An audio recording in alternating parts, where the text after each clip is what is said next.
Hey guys, welcome to the arcade. Thank you very much for joining me.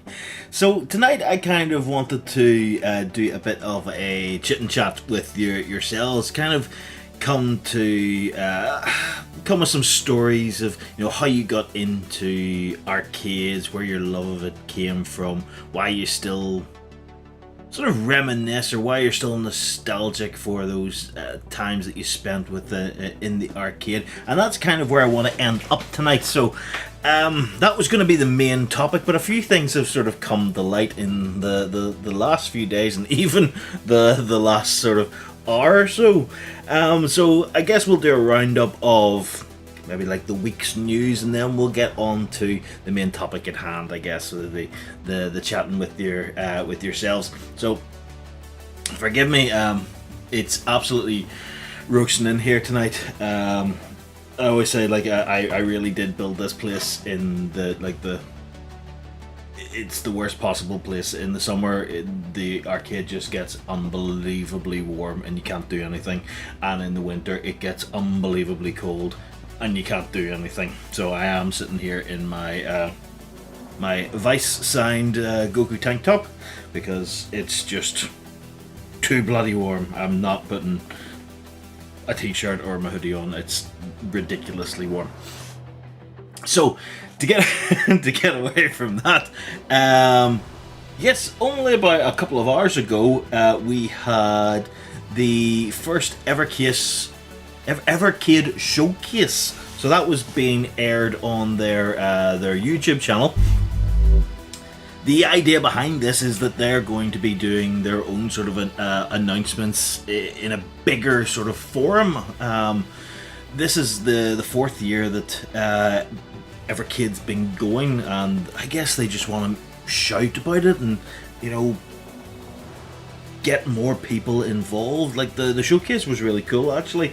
They did sort of make people really aware of how many games and cartridges and, like they said, legally licensed titles that they have, and they are pushing onto their VS and the XP. Games that have come from the 80s, the 90s, from long lost publishers, more modern things, indie developers. It's absolutely fantastic. Hobby Hands, hey, how you doing, man? Ooh, frog in my throat. So yes, the showcase was really cool, and in the course of it, they announced 6 new cartridges coming out this year, and teased another 2 that will be announced in July. They're going to be like they say, you can see here, Evercade Showcase Volume 1. Volume 2 is coming in July, and that's going to be more indie focused. So these games were all like old publishers and older games and things like that, but the games they were bringing out were ones that I didn't expect. I thought it was just going to be, a couple of announcements. It would be good to, fire it into a wee mail blast, or, a message on the Discord and say, these are coming, get ready for your pre-orders. But they were fantastic. I mean, just take a look at some of the ones that they've come off with. This was the first announcement of the night, and it's going to be the second collection for the Amiga. But this is coming from Delphine, and if anyone saw the games that were coming up there, you will have recognized at least 2 of them, because they are immensely iconic. Another World and Flashback. Now, Flashback is a game I have loved. I've picked it up goodness knows how many times. I had it on the Mega Drive. I had it on, I think, on one of the Nintendo Virtual Consoles. I had it on my iPhone. I've had it on PC, the remastered version. I absolutely love that game, and yes, I am going to be picking this up once again on the Evercade, because I never actually played Another World. It was one that I missed out on, so I definitely really want to sort of experience that. I loved those games, the Flashback, Fade to Black, those kind of ones, sort of following Conrad Hart, that sort of trilogy, if you will. So it's definitely something I really want to pick up and play again. I thought this collection is going to be fantastic, and a lot of people will have nostalgia for this publisher. It's absolutely fantastic. Like, there we go, September 2023. It's going to be available for pre-order in July. So in a month's time, you'll be able to stick your pre-order in for that. I remember Flashback on the Amiga. I remember liking how smooth the graphics were. Yes, absolutely. It's incredible to remember that some of these games for the Amiga, like the Amiga was not powerful. Not, well, maybe it was for back then, but look at the graphics it was putting out. Like, I don't think the Mega Drive was doing much more with certainly Flashback or anything like that. They were very similar. Moving on, this was the second announcement for cartridges. So these are, it's volume it's Arcade 1 for Pico. So the other Pico collections must have been home console then. So you've got Silk Road, Master's Fury, Dragon Master I think is the other one, the two fighting games. Ah yeah, there it is, Dragon Master.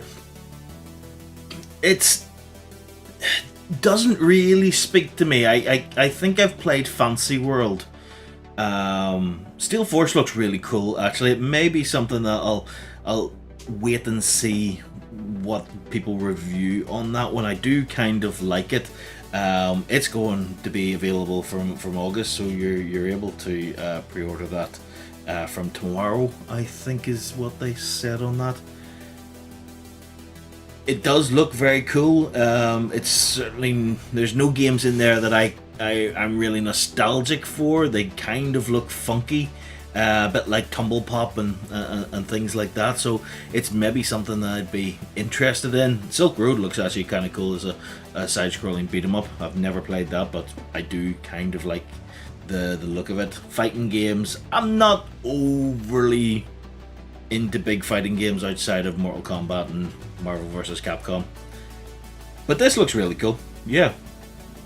Steel Storm, sorry, I think it was the name I've already forgotten. But there it is. There's another collection for people to go.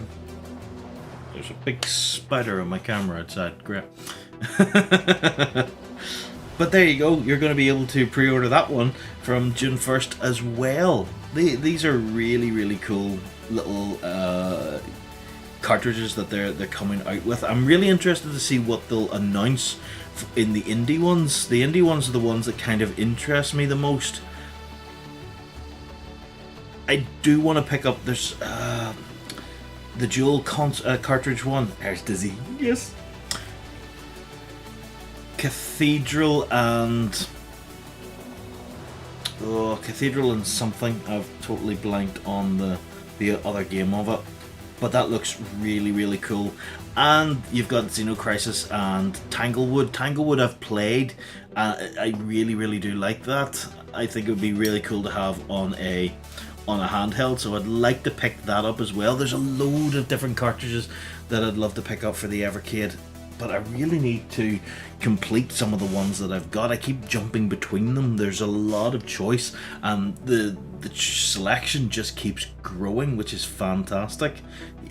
Honestly, I can't complain that they're putting out more games. It's something for everyone.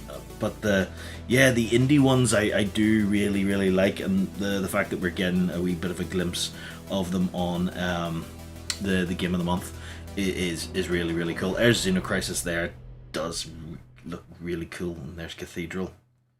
Yeah, I do want to pick that up and just give it a play. But I've lost my train of thought. But yeah, I think Evercade are doing really, really well on this, and they're just going to keep hopefully growing in popularity, and they're going to be able to keep this the pressure on and keep releasing as they have. I think they've got like 16 cartridges coming out this year. Here's the third one that they've got coming out, which kind of does go back to kind of retro ones. Sydney Hunter. It's not a game that I've played, but I do remember they did a Sydney Hunter variant of the iArcade. So one of the Sydney Hunter games they had kind of remastered for the iArcade, and you could switch between the new version and the older version. It does look really, really cool. Like the older games, yeah, kind of cool. I'd be up for playing that, but certainly the 8-bit and the 16-bit variants or versions of the game, I think that would be really cool to sit down and play. I do like those kind of Splunky springs to mind whenever I see this one. I did really sort of like those games, so I'm interested would be how I would get. It's not a confirm that I'm going to pick this one up, but definitely interested. Yeah, I am. The more I look at it, the more I think I would pick it up. What about you guys? Anyone out there who would pick up any of the ones that have been announced so far? Would you pick up Sydney Hunter? Would you pick up the Pico ones? Excuse me, that's gone right into my throat there.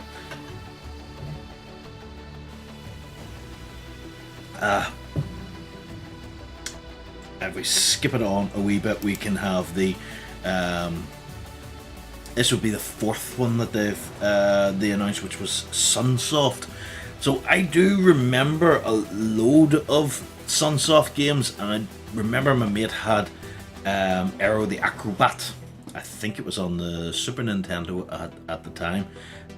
It was a fun wee game. The rest of these ones I don't know, but they look class. Like Mr. Gimmick looks really cool. This one was Arabian on in television.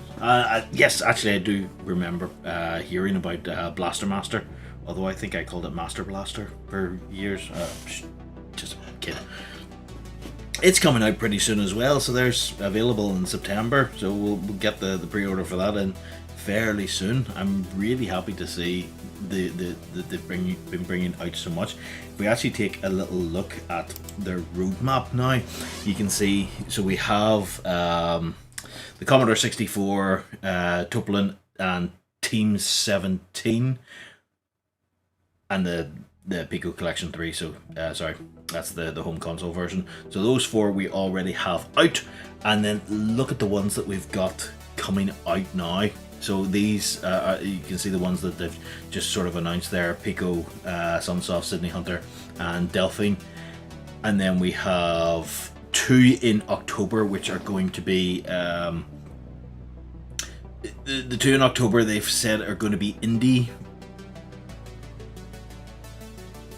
Not indie collections, because they've already got their indie heroes, but they are going to be doing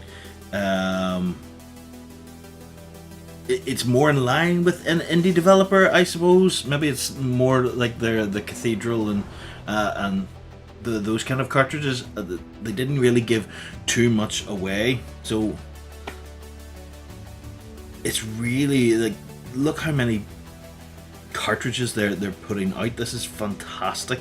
There's really something out there for everyone. I'm really happy to be able to pick these kind of things up, and they're not that expensive. We're talking 18 quid over here, and most times you could get them either on an offer or buy 2 for 25 quid, something along those lines. So you can get them in a pretty decent deal. I'd be fairly happy with that. They've also sort of said that they're going to be rolling out a button mapping per game, so that's going to be a new setting on both the VS and the EXP. So that's kind of cool, because I know at times I have been hitting the wrong buttons, or the buttons don't feel right to me based on the game that I'm playing. So I'll be happy to see how that works. So I'm sure there'll be a few games that I wouldn't mind remapping the buttons for, just to make it play a little better. So I'll give it a go and see how we do on that one. So like I say, this has been 4 out of the 6 cartridges that they've that they have announced so far. Now, I did say that there were 6. The 6th one really surprised me. I did not see this one coming. But I really want to pick one of them up. So if I had the sound on, you'd instantly be able to tell what they were talking about.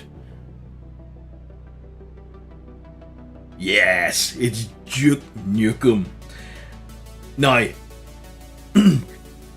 I played the original 2, so Duke Nukem 1 and 2, the proper platforming games before Duke Nukem 3D was a thing. Duke Nukem 3D launched that franchise into the solar system. That it was, for its time, it was absolutely fantastic. Broke rules, didn't care, just put it out there and people loved it. This was at the time when shareware was a thing, so you would get like the first 2 levels for free on magazine discs and things like that, and then you would have to pay to get the rest of the game. That's how we did things back in the old PC world. But they're doing a remastered version of Duke Nukem 1 and 2, so that's going to be really cool. Now, the second collection is going to be the 32-bit kind of ones that I don't really have much love for. Whoops, sorry, I tried to pause it just before it jumped there. So you've got Duke Nukem: A Time to Kill, Duke Nukem Land of the Babes, and then there's there's the handheld version, which is Duke Nukem Advance, which was the Game Boy Advance. So I don't really have much love for Time to Kill or Land of the Babes.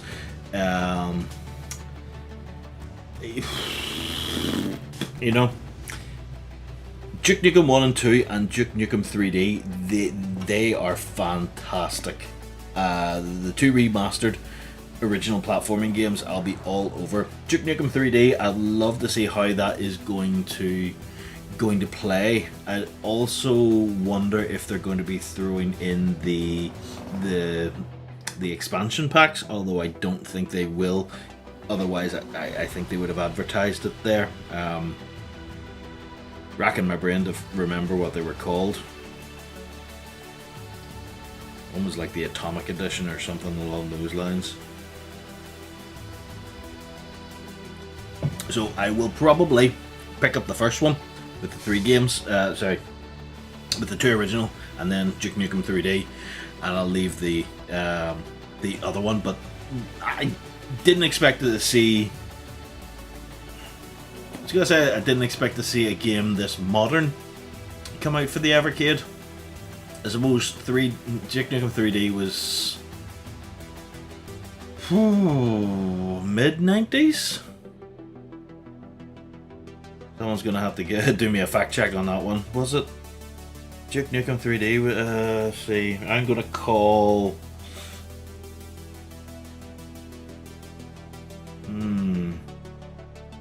I'm gonna call 96 for Duke Nukem. Let me have a quick look here. Just want to pull her up. Oh dear, it's all gone. It's all gone black on you. Hang on. Duke Nukem 3D release date, and it was. Oh, I'm sorry. Oh, hang on. Can I pull this into? What did I say? 96. January 29th, 1996. Hail to the king, baby. Ow! Oh! Polybus bastard. So there we are, 96. It is kind of a modernish game, I suppose. I'm happy that it's coming out. It'll certainly be something that I want to kind of want to experience again on a handheld. Yeah, it'll probably work because you've got you didn't really have to use the mouse and things like that. The auto aim kind of helped you out as it went. But following on from the announcement of Duke Nukem 1 and 2, they also said they're going to be doing a variant of the the VS, which looks really cool. If I skip on here, we can sort of get to, yes, there's a pre-order for the Duke Nukem, so November 2023. So get your pre-orders in August. So this is the variant I'm talking about, the VS. So it's an Atomic Edition VS, and it looks awesome. It's all styled in that yellow and grey with the atomic symbol on the top of it. The two controllers look absolutely fantastic, and then you'll get the two Duke Nukem cartridges as well. Really cool looking little device. Now, they have said that there's only going to be 2,000 of these made, and they did it really well because they dropped it right at the end of the announcement that it is up for pre-order. So there you are, and the price isn't that bad. 120 quid for the VS, two controllers, and the two Duke Nukem games. I don't know about you, but I think that's pretty decent. Like, I paid more for the limited edition Evercade, EXP, so 120 for the VS I think is pretty good. I'm very happy with seeing it. Will I pick it up? Probably not, because I wouldn't have anywhere to really put it unless I do like a retro console like area of the arcade, but it's not something that I have in mind that I want to do at the moment. But I really do like the look of this one, and I think, yeah, like I said, it's a decent price. So that was everything that they had from Volume 1 of their showcase. Like I said, Volume 2 will be the indie titles, or it'll focus more on the indie titles, and that will be coming sometime in July. So be on the lookout for that.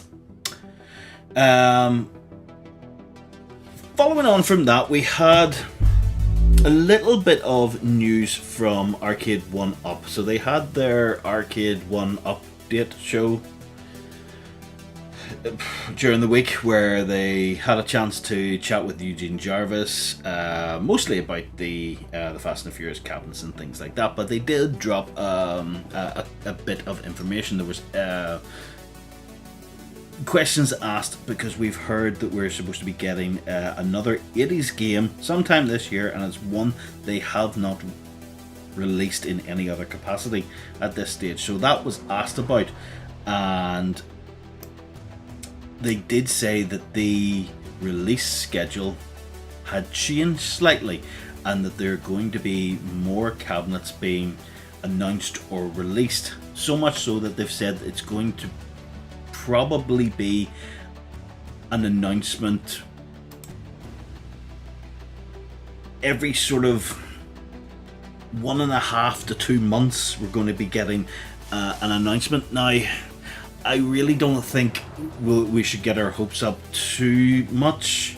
I think most of the new or announced cabinets that we're going to get will be... What's going on here? Damn spider.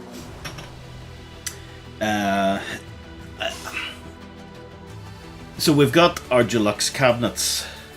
So we've got Class of 81, we've got Pac-Man, and we've got Mortal Kombat. I can, for goodness sake, really? I can see the announcements that are about to come out. One's going to be a Capcom Deluxe in some form. One's going to be an Atari Deluxe, because that would then complete the Legacy line. We do know that there is a Ms. Pac-Man Deluxe somewhere. That's probably going to be one. There's rumors that there is a Deluxe Buck Hunter. That's probably going to be one. And then, yes, we do have the unreleased 80s game, and possibly Time Crisis if it ever rears its head again. So I don't think we're going to be getting too much in the way of really new stuff. I just feel it's going to be finish off the legacies. We'll get the Atari legacy, we'll get a Capcom legacy, both in the deluxe forms, because I do think that they've gone, everyone's loving the deluxe because they're fantastic looking, really good. They're just going to complete the set now. We're going to release everything in the deluxe form factor and let people buy those. So they're probably going to kill off any of the older stuff with a rise. So they'll probably try and sell that off cheap, and then it will just be deluxe stuff. I know I will never get a pre-built. We'll have to make it myself, but did you ever play Assault Tank game? Assault Tank game from Namco.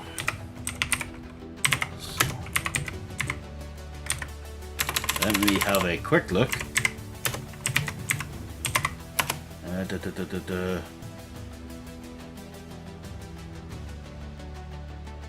Sorry, just trying to have a quick look. It was a dual stick game. Yeah, I think I've got... Yes, this looks like it. Let me... Oh wow, this looks class. 1 second. Hup, boink. So yeah, there. Look at that. Oh, there's the... that's better. So that is the cabinet. That is a really cool looking cabinet. I love the... It's not just a dual stick. It's a proper... what would you call it? Not a flight stick, but a proper control stick. That is class looking. Really do like the marquee on it. The cabinet itself looks really funky. The art on the top half of it. Ooh. No, this isn't something that I've ever played. I am adding that to my list. I'm going to load it up on the deck over there, because that's usually how I play my my dual stick games. It's on the Legends Pro. This could be really cool. Sorry, this is I'm completely sidetracked now. Let me have a quick look. Hold on. I just wanna... Oh, look at this! Oh my god, that's... The way it rotates like that is so... Oh wow! I have seen this game! I don't know from where, but I recognize that. When you get bounced up in the air like that. I don't think I've ever played it, but yes. This looks fantastic. And it's kind of a vertical looking game as well, but yeah, I really do like this. That's definitely something I am going to have to... I'm definitely going to have to pick up. That's a really good suggestion. I really like that. Thank you so much.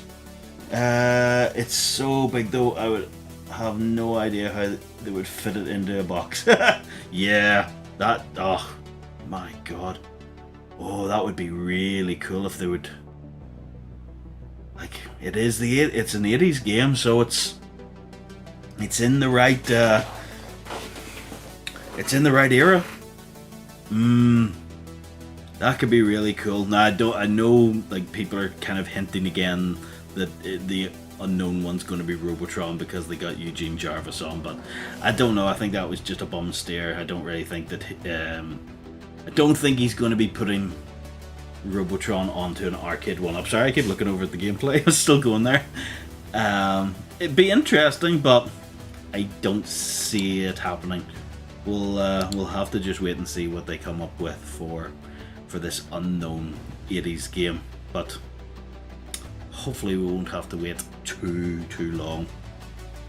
So the last one I wanted to touch on for tonight was Numbskull and Quarter Arcades.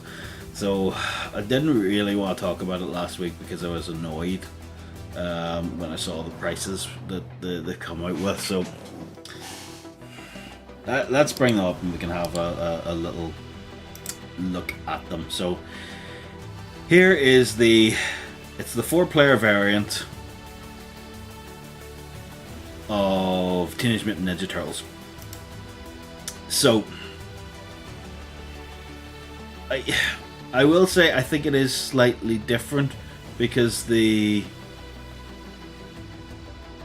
control, well, no, I don't think the control deck was straight like that. I want to say it kind of, it didn't curve, but it jutted round at angles. It wasn't a straight across. Someone can correct me if I'm wrong, but I was playing one on I was playing one last weekend and it came round in angles. It wasn't straight like that, so I don't think that they're completely accurate with that one. Get me back out. So 250 quid for a quarter scale, so about, not a quarter scale. No, it is. It's a quarter scale. So this sort of height here, I believe this is a quarter scale. You get a stool with it. Whoop-de-fucking-do.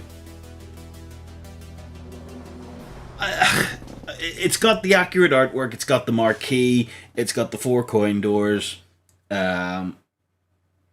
It's really, really cool looking. The sound out of these machines are really good. The display is going to be brilliant and all the rest of it. But yeah, Hobby Hands is right. Those prices are a bit too high. I'm glad I have my 1-Up Turtles.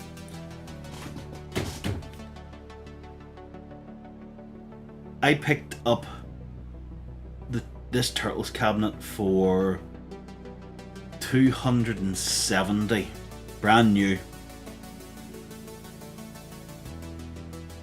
and I mean, granted, you can't get these anymore. They don't stock them, but 250 quid for something of this size? No. That's... I'm lost for words on it because it really, really bugs me how they have shot these prices up. And the bit that pisses me off the most is they're trying to control the narrative by saying, oh, but all of our other ones were around the same price. They fucking were not. You jumped the prices up. Miss Pac-Man was 150 quid and they jumped that up to be 210. It's to make it look like the other cabinets were the same price, and they weren't. They were a lot cheaper. They're inflating the price, so when people go back and look at it, they go, oh well, this is only a wee bit more expensive than the other ones. That is a killer price for your area of the world. It really was. Like, both of the cabinets that I picked up for Arcade 1-Up when I started into this, there were Turtles was $270 and Mortal Kombat was $300. I was always really, really confused as to why a 4-player machine was cheaper than a 2-player machine. It baffled me, but I wasn't going to argue with the with the guy in the shop. I was just going to buy them and walk out the door with them. So if anyone is interested, you can head over to Just Geek. They do worldwide shipping and things like that. So you can pick up either the Turtles, Teenage Mutant Ninja Turtles, or a Turtles in Time one if you're insane and like the artwork on that. They have come out with a controller, so obviously you're not going to be able to get 4 players, 4 people trying to play Turtles. But what you can do is you can plug in a $20 quid controller into the back of it and play it that way. Nice idea, I suppose. But I don't know. and just I bad taste in my mouth with regards to how they're playing this. I don't really like it, and honestly, the way I'm going to lean is this way.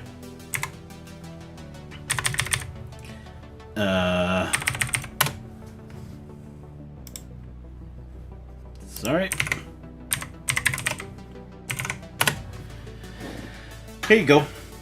There is game for anyone who's interested in the UK. They have been stocking and pulling in New Wave Toys replicates, and there is 160, 170 for kind of the newer ones, I guess you could call them. So there's Food Fight that's available for pickup now. You've got Missile Command, you've got Q-Bird with the knocker, Space Ace, the what would you call it? The bollocks. I've forgotten the terminology. It's its own cabinet rather than being a redone Dragon's Lair. But there you go, Dragon's Lair, Space Ace. And they'll probably start to get more in, which is kind of cool. So, I mean, if you want to collect sort of smaller size arcade units, you can pay 250 quid for those, or 160, which is a bit better. Now it is going to be a little bit smaller, but the attention to detail on these things is insane. I would really, if you're interested, I really would advise taking a look at that. Sorry, just getting caught up with a few chats here. I think I picked up my Turtles for $230 US and Pac-Man for around $200. That's really good. Damn. I'd love a Miss Pac-Man actually, or Class of 81. When the deluxe cabinets come over here, I might pick up a Class of 81 if the price is right. They were both on clearance. That's a really good deal. No, I think that's fantastic. Miss Pac-Man, I do really like. The games list just has to be. Whoops. The games list just has to be different enough from my Pac-Man in order for me to justify it. But I think Class of 81 was slightly more different than the games list on Pac-Man rather than Miss Pac-Man's games list. But there we are. So that's kind of where I wanted to get to with regards to the news. The other thing I wanted to try and do this week, which has kind of completely got away from us, I suppose I've just looked down at the time, was kind of talk about how we got into sort of this gaming hobby.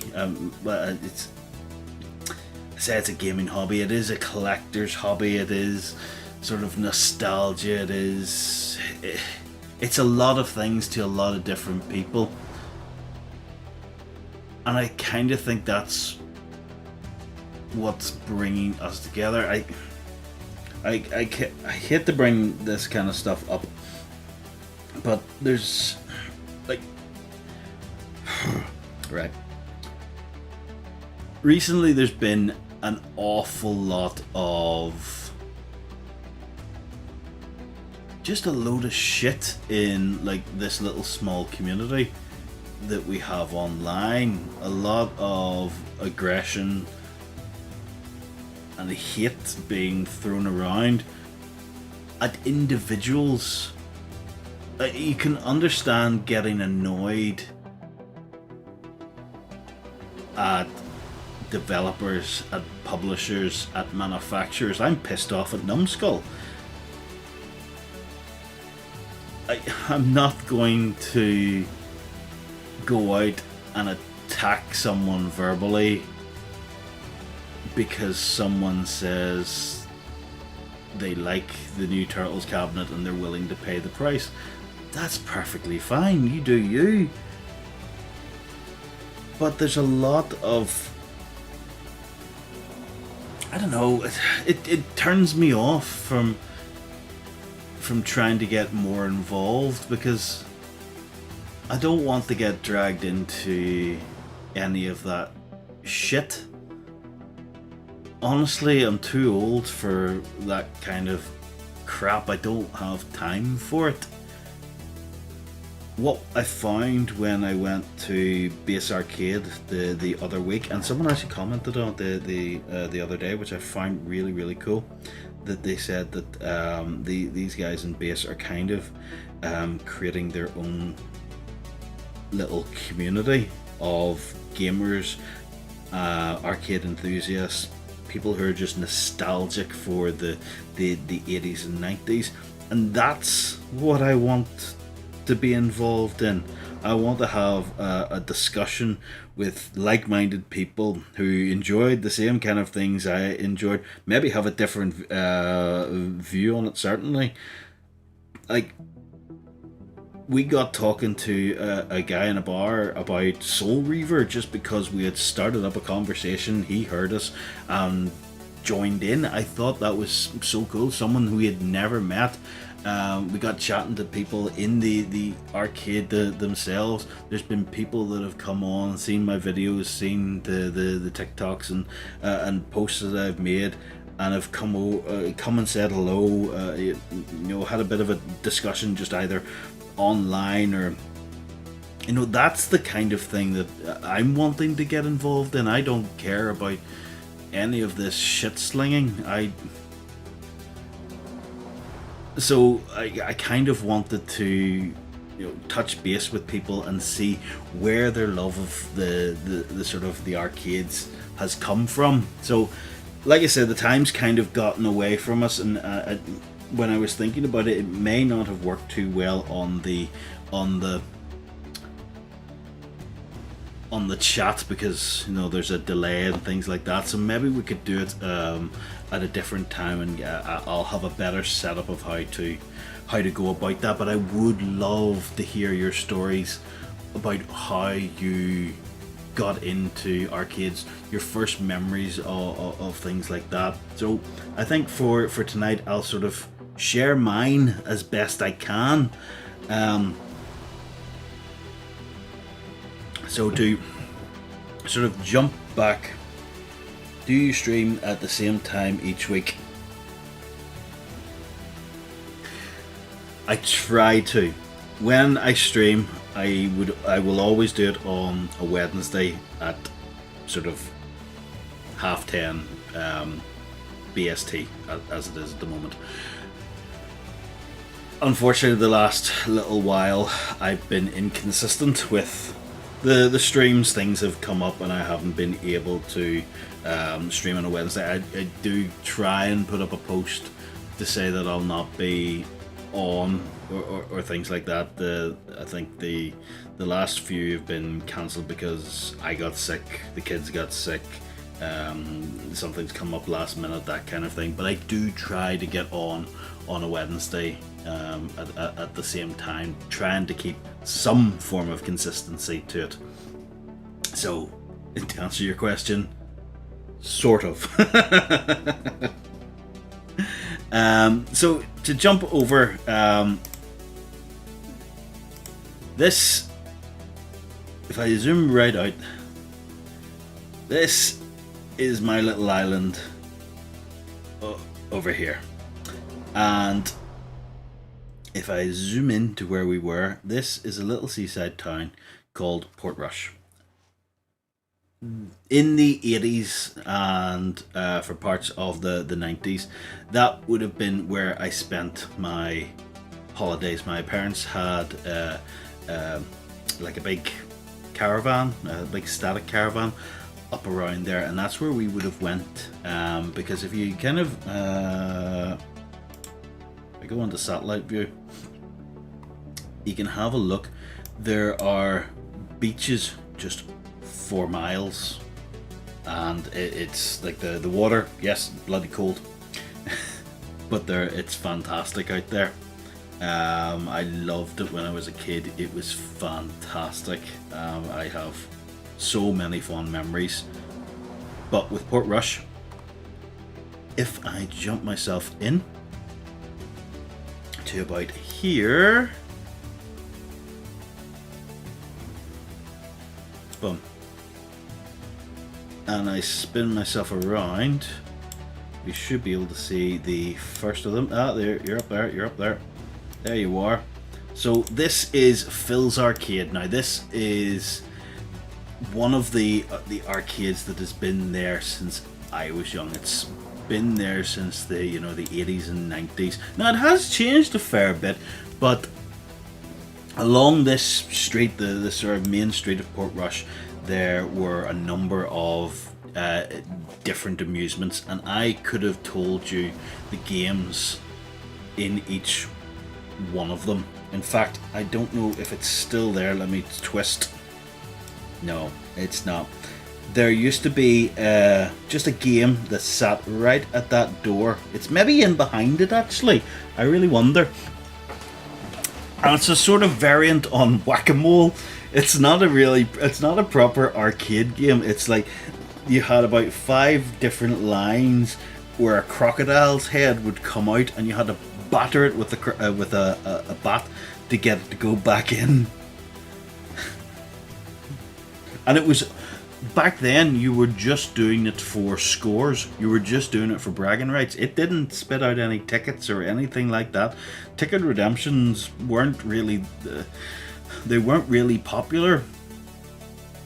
Not back then, as from what I remember anyway. This was just purely for scores. Swinging around, I can see it down the road there. This is the place I would have spent so much of my time. The Big Red Game Centre, Sportsland. This actually goes back a fair bit. So if you go down and in, and then you go down a set of stairs here, and then it goes way back. Like, I remember getting dropped off here. My dad and me would have walked from for wherever we were, parked the car, down in here. He would have given me like £5 coins. I would have headed into the arcade. He would have gone around and did whatever he needed to do, get the shopping in for the week, run the messages, whatever it was that he needed to do. And he would come back. I would still be in there playing. Let me see. They had The Simpsons in there. They had Sunset Riders. Later on, they would have had 4 Daytona USA's all linked together. They were the first arcade that I remember getting in Mortal Kombat, which caused just queues and crowds around. I remember standing on the top of the stairs to be able to get a decent look at the game while it was being played.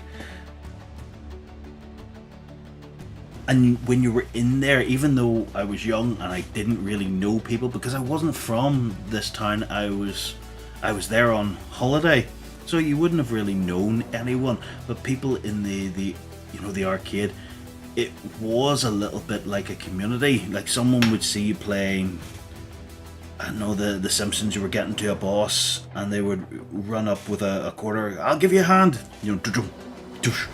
Jumped in as Homer and start battering away at the boss. It's like, oh, thank you, yes, here we go.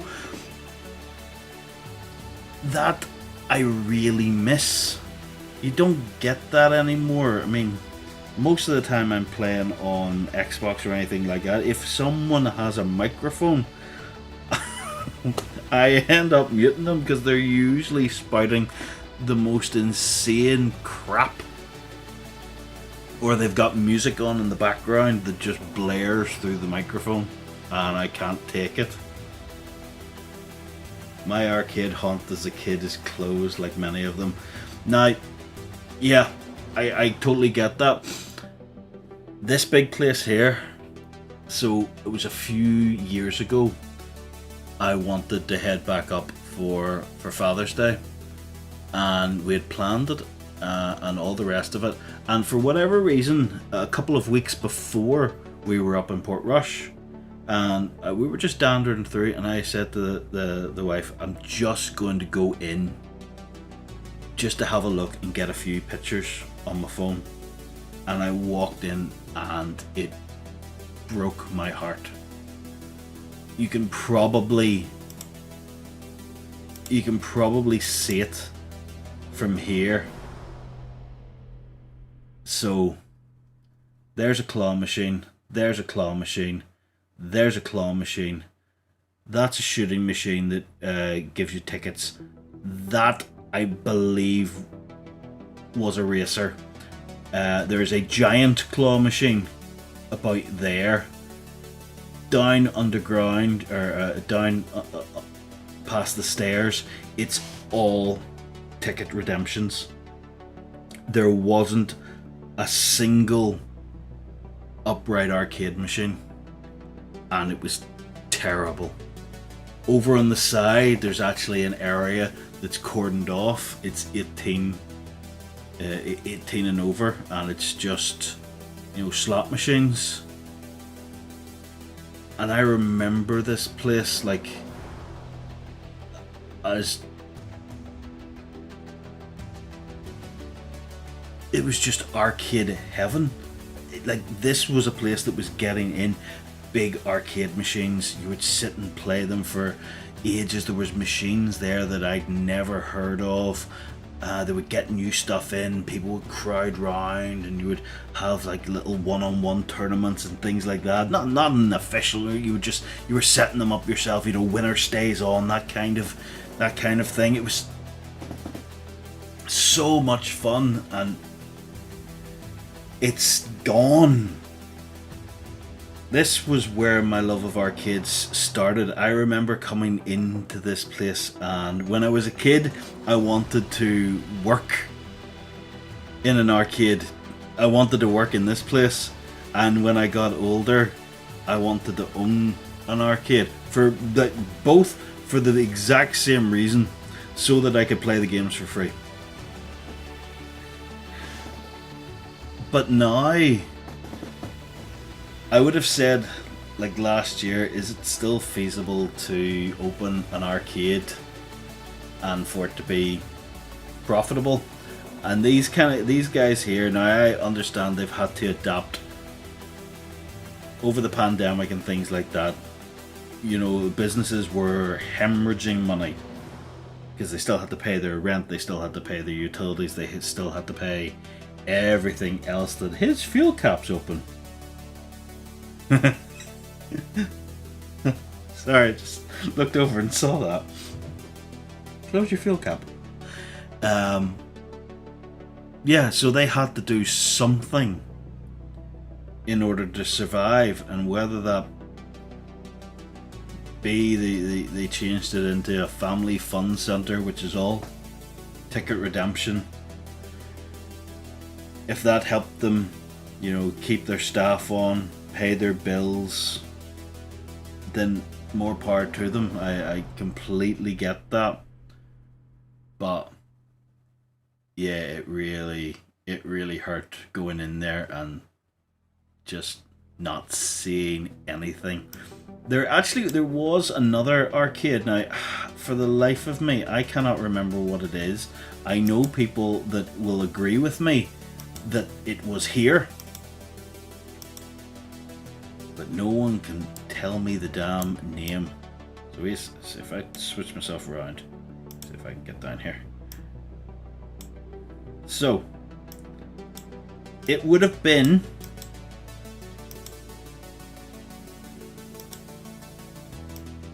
about here. In fact, I'm pretty sure this may have been the building, because you just sort of walked into it through a big open area. Now in it they had some classic games. They had a sit-down Spy Hunter. It was older games that they had in there. They had Rampage. but I can find no record of what the building was called, where it disappeared to. I am not crazy, it existed.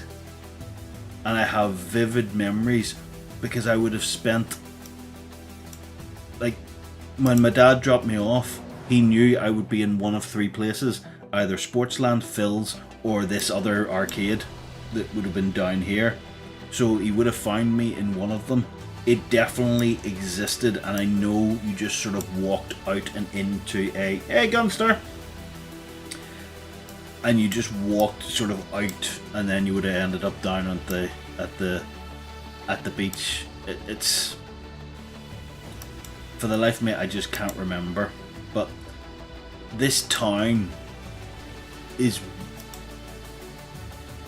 kind of the birthplace of my love of the arcade, just because you had that sense of community for no other reason than you were playing a game and somebody wanted to help you out. And that's what I really want to get back to, and that's what I'm hoping that will come from some of these bigger, some of these barcades and things being opened up. I really do want to see like a community being grown again. I really do. Like, I love my arcade machines in here. I think they're fantastic, and I sit out here and I play them, but the most enjoyment I get is when other people are around and we're all playing together and having, having fun. That's what I miss the most from the arcade, is just that cacophony of machines and cheering and laughter and all of that just combined.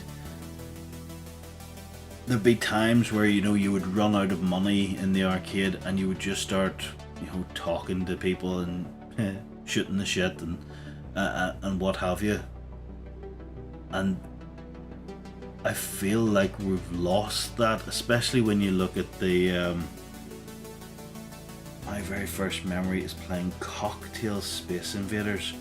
Oh, I didn't see a cocktail table for a very long time. I thought they were so cool when the first time I played one, and just because you could sit down and it was a 2-player one. So I think me and a mate were playing Pac-Man. I just thought it was so cool that when it went on to player 2, the screen flipped. I just thought that was like, that is amazing. I love the innovation that came out of the arcade. There were some fantastic things that they came up with just because they could. I'm trying to think of a few things, but the R360, the big Sega, actually they had one. Maybe not the big one, maybe it was the scaled down one, which R360S was that? Yep. They definitely had one of them, because I remember people getting into it and it just spinning them around as they were flying through. I wonder whatever happened to that. That was an amazing game, but that's innovation as well. I'm sure that Sega then took that, refined it, or other people refined it, and it became something else. You've got your 49-way joysticks that probably like the precursor to the joysticks that you now have on your modern day consoles. Pressure sensitive buttons, they all came from the arcades first of all, and then it moved on to the home console. And yeah, I do think that the home consoles kind of killed off the arcade as well. They played their part in it, and it was more feasible to sit at home and play games rather than go outside and visit these places. And like Hobby Hands is saying, like a lot of the places that he used to go to as a kid, they've closed. And yeah, that's really sad. It's like it's a part of it's a thing that like my son will never experience what it was like to walk into an arcade full of people and noise and games. They'll never experience that, not to the same degree that we did. We have such love for these places because they existed for us. And there's probably a load of stuff like that that's just dying off. And this is the thing that I'm gravitating towards. I guess I'm trying to recreate that at home. This is why I love the ones that I'm building. I love being able to tinker with these machines. I love being able to get back into. I am completely rambling, but I love being able to get back into these old games. Like I can play these games in a multitude of different ways, but the fact that they're in the arcade form factor is something special. And there will be people out there that look at these and go, what's the point? There's 3 games on it, there's 10 games on it. Why would you do that? But to me, it's something different. It's a little piece of my childhood. It's a little piece of me that I don't want to give up. I don't want to forget that it existed. Because I miss it. And I think that's the crux of it for me, that I am trying to recapture. I'm not trying to recapture my youth, but I'm trying to hold on to something that was a core memory, if you want to put it into a Pixar a Pixar kind of movie. It's a core memory for me, and I'm getting old and it's harder to remember things, so I'm trying to bring it back in a way that I can in a modern era. And whether that be here at home, where I can get people round who are a bit like-minded and they'll also play and join in and all the rest of it, or we start to see a bit more of these barcades opened up and I start to go to places like that. I want like for Base Arcade and NQ64, if they ever come over here, I will give my support. I will be there. I will give my money happily to be able to keep these places going. Yep, I agree. Something special, even if they are not perfect. Yeah, and that was a...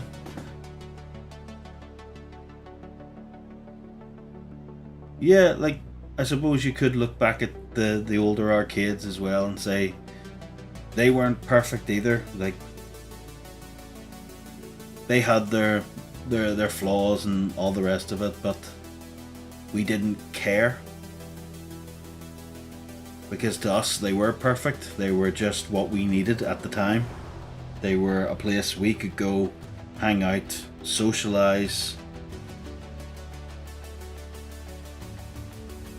and just enjoy being a kid. I like... this is gonna sound so fucking old. Has the world changed that much that, like, I kind of do get worried about, like, when my kid grows up, like, what is there to fucking do? Where is he gonna go? You know, like, we had malls and shopping centres that you would have sort of hung out in. You would have went to the arcade, you would have went to all these different places, and they're all fucking gone. Like, what's he gonna do? I really don't know. Maybe that's a discussion for another time. But yeah, that's kind of my my little jaunt down memory lane. I love this place to absolute death. Like, there's another wee place that I need to have a look in here as well. So if I jump into Newcastle, which is the other side of this wee island, I will find it.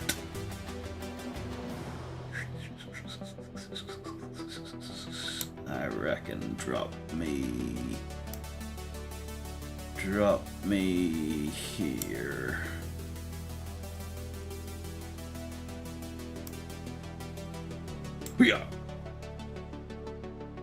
Where am I? Where am I? Oh no, I'm way out.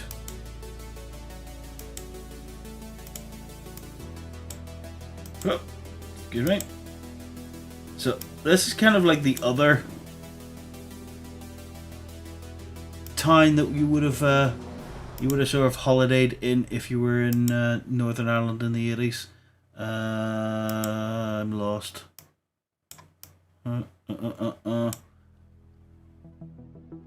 No, other way. Turn, that way, go.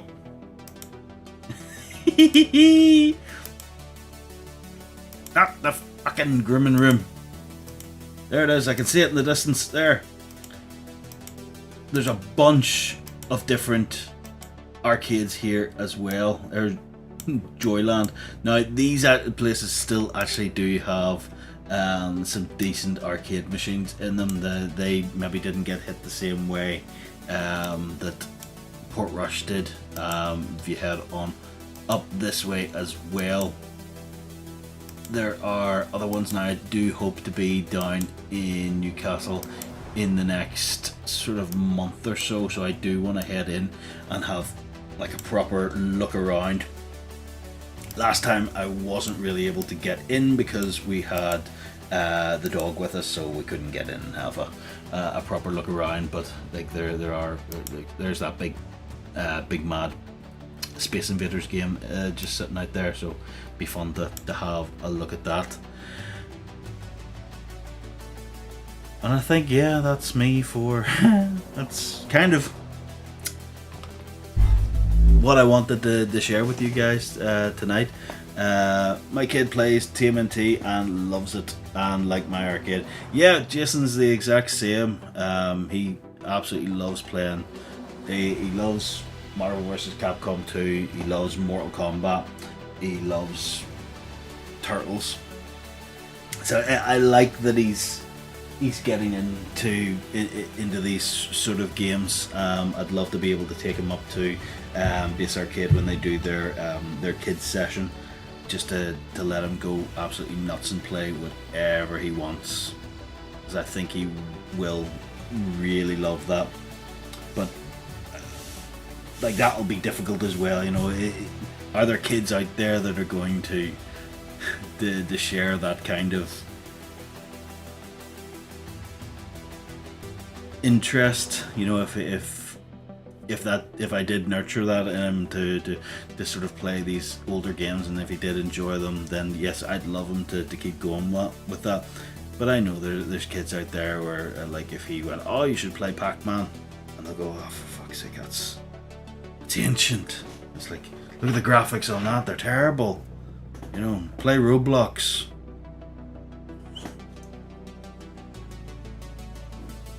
But anyway, yeah, I kind of wanted to put that out there. That's how I feel with regards to the home arcade hobby. It's me keeping a part of me alive, and this whole negativity in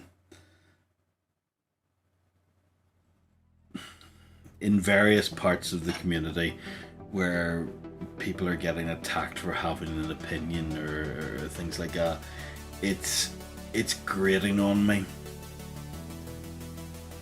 I don't like it. I'm trying to steer clear of it.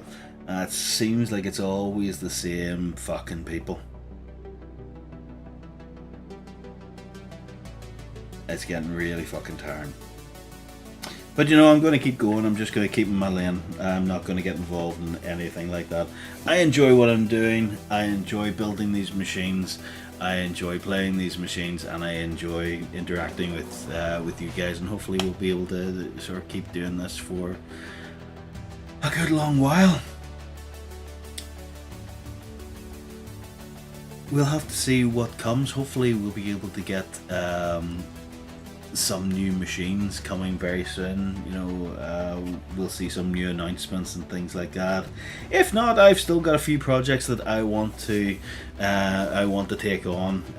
I did a bit of a play test with Polycade's system during the week.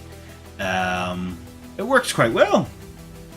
The storefront doesn't have as many games as I was sort of led to believe, but the fact that you can pull in the games from Steam is a big bonus, because the games that I have on Steam are fucking numerous.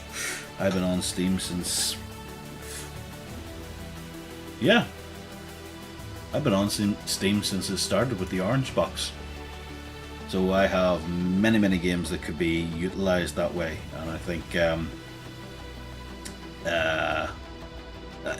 that it could be viable. I just need to figure out what games I'd want to play on it, and then get a PC build cheap enough but still powerful enough that it can run it. It all depends on what you want it to do. If I want to future-proof it, then yes, I do need to spend more money on it. But, something that I still need to do a bit of research into and figure out. Hobby Hands, yeah, me too. There are a few channels where it's just chill and fun. I come to be uplifted. Yes, I think that's the way we should be. It just sit, chat, share memories and all the rest of it. I'd love to actually. There's a home video my parents have somewhere, and it's of me as a wee one playing a 4-player Turtles machine. If I could find that one, I would stick it up somewhere, because that's just, I've just got a massive smile on my face, and I can tell you exactly what I was doing. We just got into April's office in the first level, and the module was coming up, and I'm just standing beside it waiting on the door opening for Rocksteady to come out, and I'm just fucking whacking the nunchucks. How is that? How do I remember that vividly? And I can't remember where I left my car keys. Anyway, guys, thank you very much for joining me tonight. I won't keep you any longer. Yes, thank you as always for joining me tonight, and hopefully we'll be able to share more stuff like this again very soon. Bye bye for now. I will see you all very soon. Bye.